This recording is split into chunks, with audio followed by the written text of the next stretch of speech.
Hey guys, this is Joseph, ABC Sewing Machines. Today we're going to be going over a couple things to know on the thread trimmer machines. Right here in front of me I have the US 202. The 202 thread trimmer is a dual function trimmer. It has a trimmer blade on each other end. So one person is standing here, other person is on the opposite end. Couple things to go over. When you receive your machine, you're going to get this kit along with a maintenance guide. Okay? The maintenance guide will show you all the standard everyday upkeep on your machine, just to make sure that you extend the lifespan of your machine and make sure that it's running properly. Okay. If we look at the accessory kit, a couple things that we notice: you have a white lithium-based type of grease. If you run out, you could go to any hardware store and pick up white lithium type of grease. Okay. We have a little paintbrush to kind of clean the dust and clean this area on a regular basis. You have replacement blocks. I'll show you once we open up the trimmer blade what these do. A Phillips screwdriver, a flat screwdriver, and some oil for the machine. Okay, so looking over the guide here, it shows you step-by-step instructions on how to do it. We're just going to show you how to do it. Okay, so every single day, lubrication is very, very important. How to lubricate your trimmer blade: you have remove the black casing. Just pull straight down. Okay. Inside, you're going to see a little oil wick. Okay. It's like a C-shaped wick that hugs the backside of the blade. Okay. If I loosen this up, this little locking nut, I'm able to rotate the head in whichever direction that I like. Okay. Once you loosen it up, tighten it through.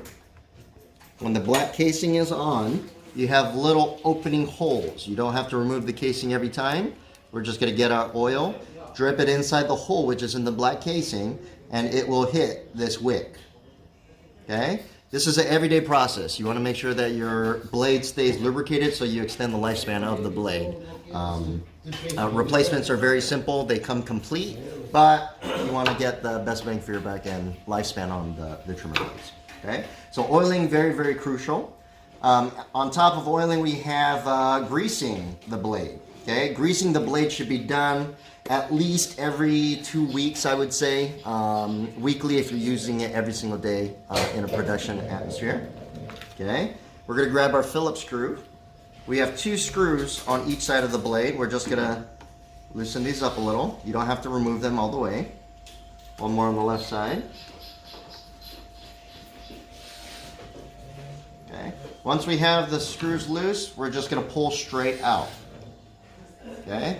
Now when we pull straight out, this area, you see this little U-shaped cutout, that is where our blocks go in. This is the driving blocks. These are standard wear and tear item. These you would have to check when you grease it every 2 weeks, check the condition of these, and you have extra blocks with your machine. On the machine itself, we have the block inserted inside of that little post. I'm going to remove it really quick.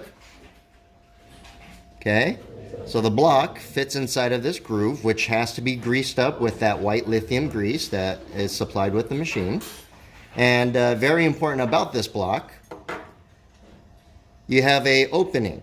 When you insert it into your machine, that opening has to be towards the top side. Okay, if you flip it over, you definitely will have some sort of damage. Make sure it's on the top side. Okay, so we insert the block. Use the paintbrush to clean out this area, as you'll have some excess thread that might get trapped in here. We grease up this opening as well as the block. We're going to reinsert the blade, and you may have to adjust the position of the block to make sure that it fits all the way in.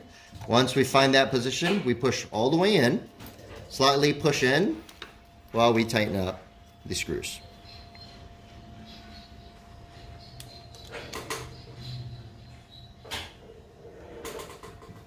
Okay, so that is the most important maintenance upkeep that you're going to have to do on your trimmer machine. Okay, while we have this open, we'll go over a couple things on the trimmer head. You have a fabric guard right here above the trimmer blade. This is just to make sure that if you have lightweight materials or heavier weight materials, to adjust accordingly the spacing for that thread and to minimize the space to make sure that the material doesn't go in and get cut off. Okay, this is safe to the touch, so even if you have this all the way open,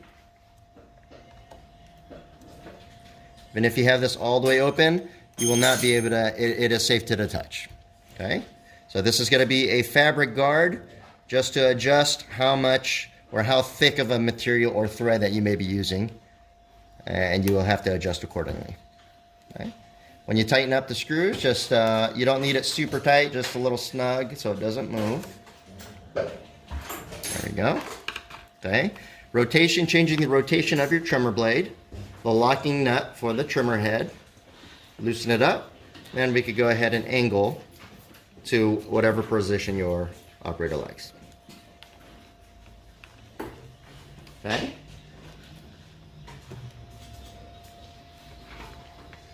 Okay. Another adjustment is the height of your trimmer blade. You have 4 locking nuts right here. We're going to go ahead and unscrew these.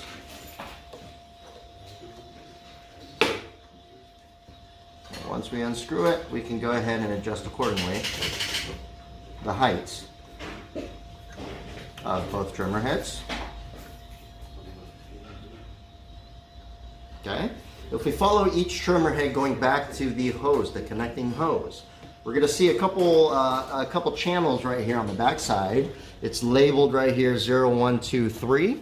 This is going to be how much suction that is required when you're operating. Okay, so let's say, for example, if you have a very delicate material, you don't want to have too much suction to the point where the material may get snagged on the inside. Even if it does, we have the fabric guard to protect that. All we do to change the how much suction that we want is going to be rotating the channels to the set desired number.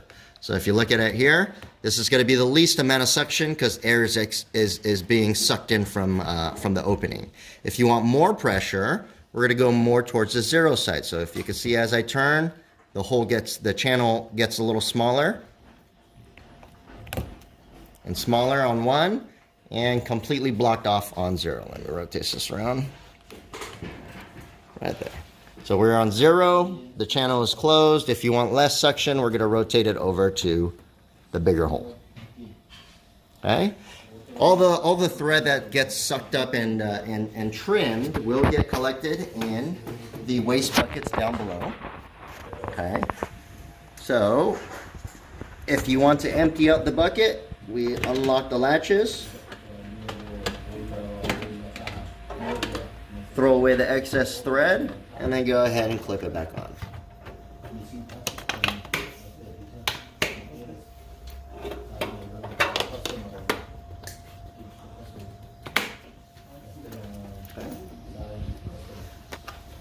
And the last thing to cover is going to be just basic use of the machine. Very, very simple design. Once you have the position, the angle of your blade set, and your height of the blade set, it's just a on and off switch. Okay, so you have your toggle switch right here. Once you turn on, the trimmer blades of both heads will engage, and the suction, the vacuum will start going through.